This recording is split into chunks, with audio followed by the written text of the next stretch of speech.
O corpo blindado de Israel está morto. Não danificado, não degradado, morto.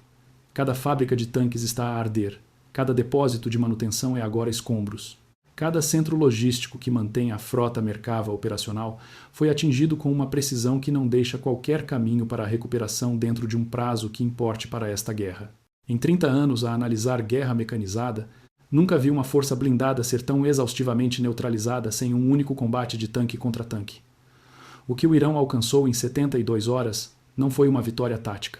Foi a remoção cirúrgica e sistemática da capacidade de combate terrestre de Israel, executada não no campo de batalha, mas nas fábricas, nos depósitos e nas cadeias de abastecimento que tornam a guerra blindada moderna possível. O Merkava não é apenas um tanque. Ele representa a fundação da doutrina terrestre das forças de defesa de Israel, o punho blindado que tem definido o poder militar israelita desde 1967.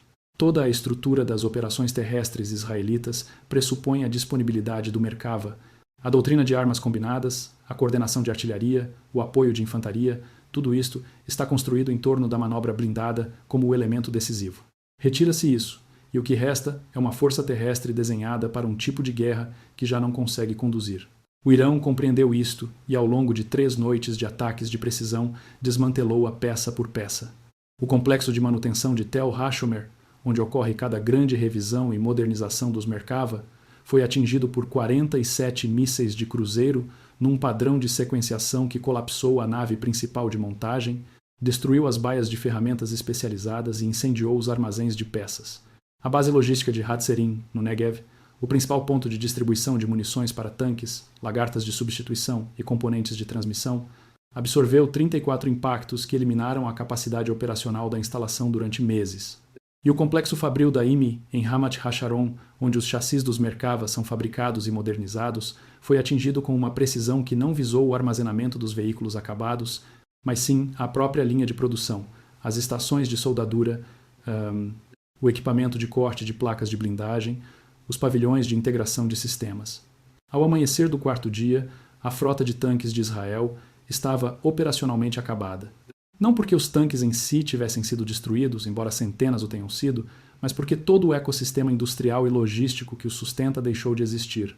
É assim que se parece o pensamento estratégico quando é executado por quem compreende que a guerra moderna não se vence destruindo o exército inimigo. Vence-se destruindo a capacidade do inimigo de colocar um exército no terreno. Nesta análise, vamos responder a 3 perguntas que definem o que acontece a seguir. Como é que o Irão identificou e atingiu simultaneamente todos os nós críticos na cadeia de abastecimento da guerra blindada de Israel? E o que é que esse nível de inteligência de alvos revela sobre o tempo que esta operação esteve na verdade a ser planeada? O que acontece a um exército construído em torno da manobra blindada quando os tanques param de funcionar? E por que razão o reabastecimento de emergência americano não consegue consertar o que o Irão acabou de quebrar? E quando o poder de combate terrestre de Israel colapsa, enquanto a capacidade do Irão permanece intacta e em crescimento, quem controla o campo de batalha? E como é a guerra terrestre no Médio Oriente quando um lado tem tanques e o outro não? Se este nível de análise é importante para ti, subscreve e fica comigo. Partilha isto com qualquer pessoa que esteja a tentar compreender o que está realmente a acontecer no terreno. Deixa a tua avaliação nos comentários. Agora, vamos desconstruir isto por completo. O que me chama primeiro a atenção nesta campanha é a exaustividade da seleção de alvos. O Irão não atingiu apenas algumas das infraestruturas críticas que apoiam a frota de tanques de Israel. Atingiram tudo, numa janela de 72 horas. Todas as grandes instalações envolvidas na produção, manutenção, modernização, fornecimento de munições e distribuição logística de tanques foram atingidas, muitas delas múltiplas vezes, numa sequência que reflete anos de recolha de informações e planeamento operacional. O complexo de Tel HaShomer seria sempre o alvo principal, porque é insubstituível.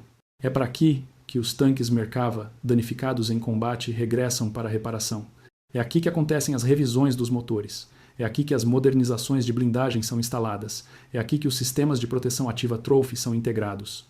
Perde-se Tel HaShomer e todo o conceito de manter uma frota de tanques através de operações de combate sustentadas colapsa, porque não existe uma instalação de reserva com capacidade equivalente. O Irão sabia disto. Os 47 mísseis que atingiram o complexo não foram distribuídos ao acaso. Foram sequenciados para fazer colapsar estruturas específicas numa ordem calculada para maximizar os danos em cascata. O telhado da nave principal de montagem caiu primeiro, soterrando o equipamento de elevação especializado e as ferramentas debaixo de toneladas de betão armado. Os armazéns de peças foram atingidos com ogivas incendiárias que atearam fogo às borrachas, lubrificantes e materiais compósitos ali guardados, criando incêndios que arderam durante 18 horas e consumiram um inventário que demorou anos a acumular. A base de Hatzerin, no Negev, cumpriu uma função diferente: a distribuição de munições e componentes. A frota de tanques de Israel está dispersa por múltiplos teatros operacionais e Hatzerin era o nó central através do qual munições de 120 mm, lagartas de substituição, peças de motor e componentes do sistema de controlo de tiro fluíam para as unidades avançadas. E só o armazenamento de munições em Hatzerin representava aproximadamente 30 dias de consumo para combate blindado sustentado de alta intensidade. Os 34 mísseis de cruzeiro que atingiram a instalação detonaram os bunkers de munições numa sequência que se propagou por todo o complexo de armazenamento. As explosões secundárias foram registradas por monitores sísmicos a distâncias que chegaram à Jordânia. Mas o ataque ao complexo fabril da IMI em Ramat Hasharon é o que nos diz que isto não se tratava simplesmente de um efeito imediato no campo de batalha. Tratava-se de eliminar capacidades futuras. A fábrica produz os chassis dos Merkava, fabrica placas de blindagem e serve como ponto de integração para os veículos recém-construídos. Atingi-la não afeta os tanques atualmente em serviço. Garante que não haverá novos tanques para substituir as perdas. A precisão da seleção de alvos em Ramat Hasharon foi notável. As ogivas atingiram as naves de produção onde ocorre a soldadura dos chassis, as estações de corte onde a placa de blindagem é moldada e os pavilhões de integração de sistemas onde as transmissões são unidas aos chassis. Os edifícios administrativos ficaram de pé. Os parques de estacionamento dos trabalhadores permaneceram intocados. O Irão atingiu apenas o que importava operacionalmente. E atingiram-no com precisão suficiente para o destruir sem desperdiçar munições em estruturas irrelevantes. De um ponto de vista profissional, o que isto revela é que a intelligence de alvos do Irão sobre a infraestrutura militar israelita é exaustiva e atualizada. Não se pode atingir simultaneamente todos os nós críticos de um sistema industrial complexo, a menos que se saiba onde esses nós estão, o que fazem e como estão estruturados internamente. Esse nível de conhecimento não se adquire através de imagens de satélite. Adquire-se através de anos de recolha paciente de informações, fontes humanas, vigilância técnica, espionagem industrial e interseção de comunicações. O planeamento operacional, que converteu essa intelligence numa campanha de ataques coordenada de 72 horas, reflete um nível de sofisticação que a maioria dos analistas ocidentais não avaliou que o Irão tivesse alcançado. E o resultado é uma frota de tanques que ainda existe. No sentido físico, ainda há centenas de tanques Merkava estacionados em bases motorizadas por toda a geografia de Israel, mas não podem ser sustentados em operações de combate. Em poucos dias, as taxas de prontidão operacional começarão a cair à medida que os veículos avariam e não podem ser reparados. Em semanas, a escassez de munições forçará a redução das taxas de fogo.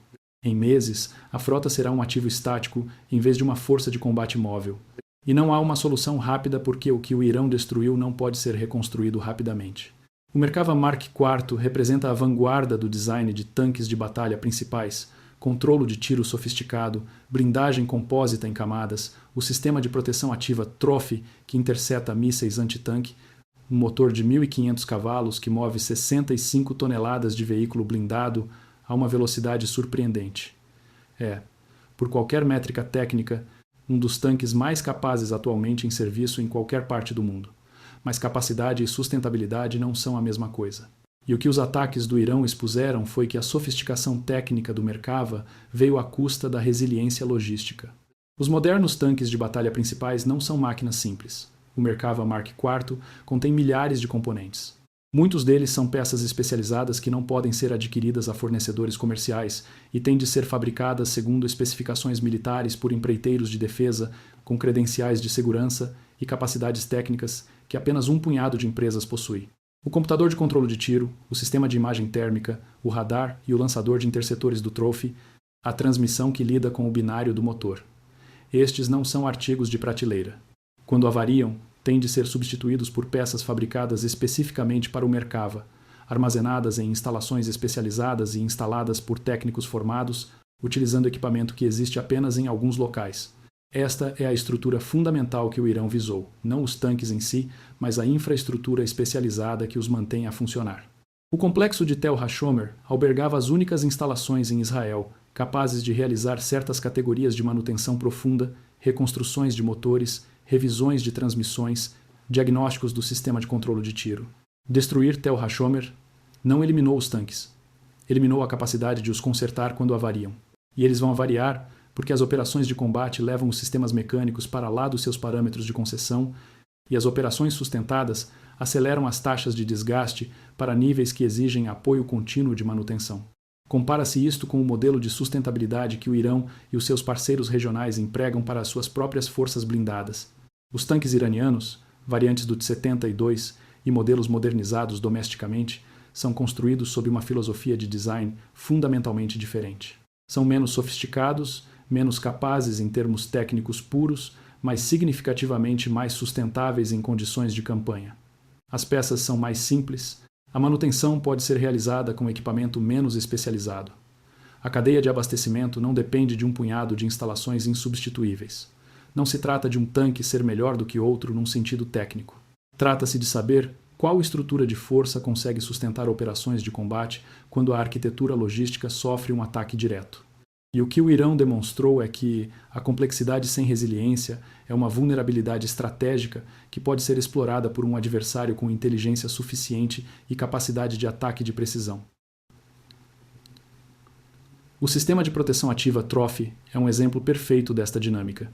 O Trophy é extraordinariamente capaz. Demonstrou altas taxas de interseção contra mísseis guiados antitanque em condições de combate e fornece às tripulações dos Merkava uma camada de proteção que poucas outras forças de tanques no mundo possuem. Mas o Trophy é também extraordinariamente complexo. Exige energia elétrica contínua, componentes de radar especializados, munições interceptoras que têm de ser recarregadas após cada combate e atualizações de software que fluem através dos canais de integração de sistemas das Forças de Defesa de Israel. Quando a infraestrutura de manutenção e abastecimento que apoia o Trophy é destruída, o sistema não pode ser sustentado. Os tanques equipados com o Trophy que gastam as suas cargas interceptoras não podem ser recarregados se as instalações que armazenam e distribuem esses interceptores já não existirem. O que me preocupa é que esta vulnerabilidade não é exclusiva de Israel. Todos os exércitos ocidentais que procuraram a capacidade técnica de ponta como a base da sua estrutura de força construíram uma dependência semelhante de infraestruturas especializadas, centralizadas e difíceis de substituir. O Abrams americano, o Leopard alemão, o Challenger britânico, todos eles exigem ecossistemas logísticos que são vulneráveis exatamente ao mesmo tipo de ataque sistemático a infraestruturas que o Irão acabou de demonstrar. Esta é a lição que deveria estar a tirar o sono aos planeadores de defesa. A superioridade técnica ao nível da plataforma não tem qualquer significado se a arquitetura logística que a sustenta puder ser eliminada em 72 horas de ataques de precisão. Eu sei como decorreu a conversa no Pentágono quando as avaliações de danos destes ataques começaram a chegar. Alguém propôs transferências de emergência de tanques, retirando os Moon Abrams dos estoques do Exército dos Estados Unidos e transportando-os por via aérea para Israel como uma medida de recurso de emergência. Outra pessoa propôs a entrega acelerada de componentes de tanques e munições a partir dos depósitos americanos. E alguém com experiência operacional explicou por que é que nada disso resolve de facto o problema que o Irão acabou de criar. Transferir tanques americanos para Israel não resolve o problema da infraestrutura de manutenção. O Merkava e o Abrams não são sistemas intercambiáveis. Utilizam munições diferentes, combustível diferente, peças diferentes, procedimentos de manutenção diferentes. As tripulações de tanques israelitas são treinadas no Merkava. O pessoal de manutenção israelita é treinado no Merkava. Os sistemas logísticos israelitas estão desenhados em torno das exigências de abastecimento do Merkava. Introduzir um tanque diferente nessa estrutura não preenche a lacuna. Cria novas lacunas, porque agora tenta-se sustentar duas frotas de tanques diferentes com duas cadeias logísticas diferentes, e a infraestrutura que apoiava ambas foi destruída. Os envios de peças de emergência não ajudam quando as instalações que instalam essas peças já não existem.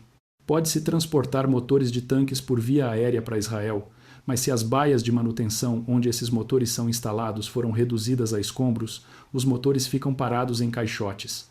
Podem ser entregues interceptores Trophy de substituição, mas se as instalações de integração onde esses interceptores são carregados nos tanques foram atingidas, os interceptores não podem ser instalados. O estrangulamento não está na disponibilidade de abastecimento. Está na infraestrutura especializada necessária para converter esses abastecimentos em capacidade operacional. E há um problema mais profundo que Washington tem de enfrentar, mas não quer reconhecer publicamente. A capacidade de produção de tanques americana é limitada e os estoques americanos não são infinitos. Os Estados Unidos mantêm uma reserva estratégica de veículos blindados, mas essas reservas existem para apoiar as exigências operacionais americanas, não para substituir a frota de tanques de outro país.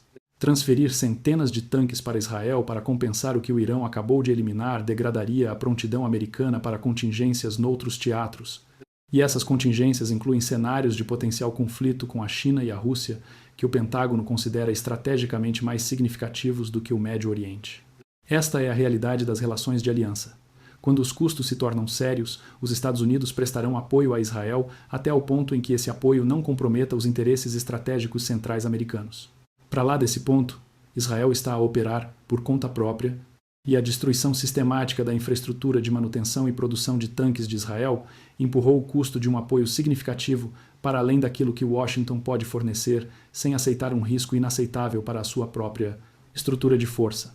Da minha perspectiva, o que isto expõe é a fragilidade fundamental das arquiteturas de segurança construídas sobre a dependência externa.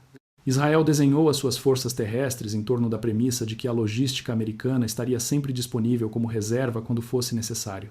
Essa premissa funcionou enquanto a procura sobre a logística americana nunca excedeu aquilo que Washington estava disposto a fornecer.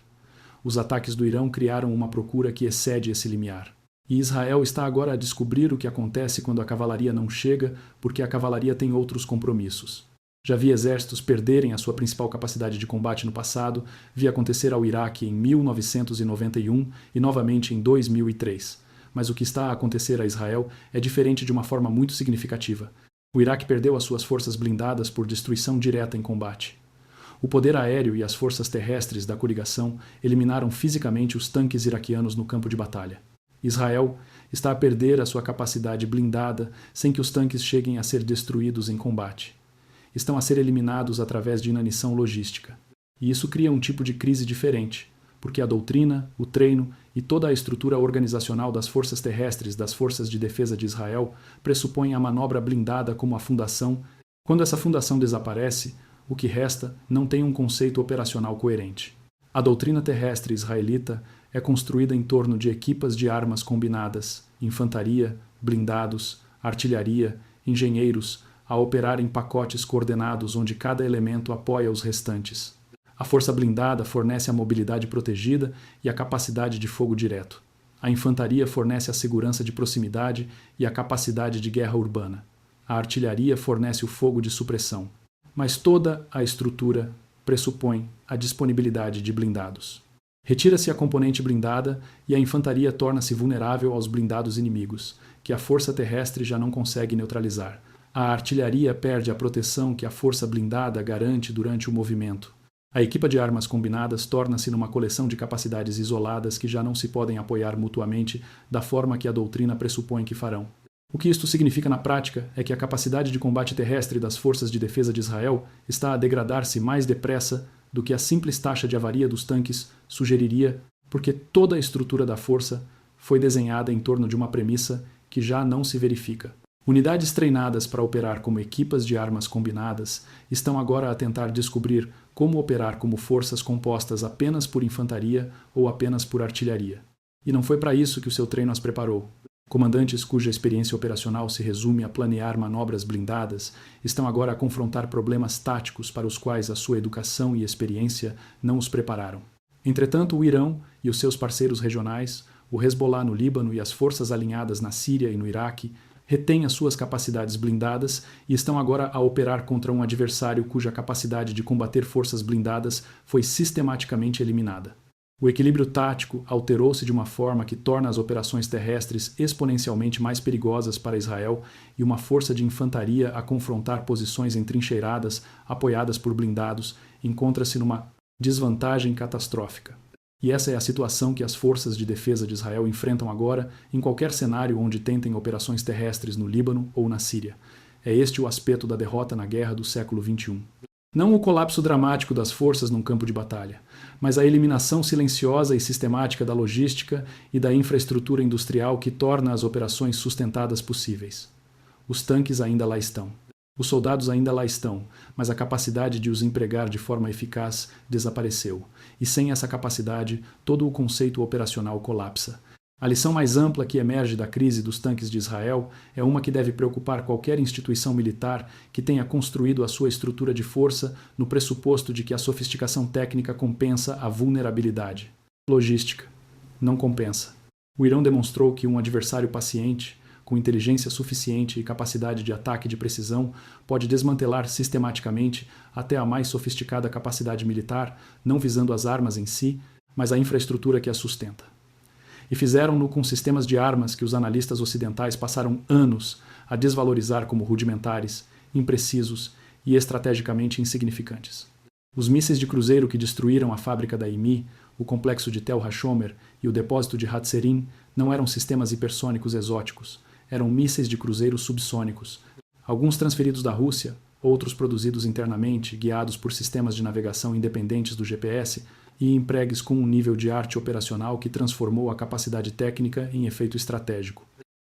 O que isto confirma é uma conclusão a que tenho vindo a chegar há anos. A autossuficiência na produção de defesa é um ativo estratégico que nenhuma garantia de aliança pode substituir.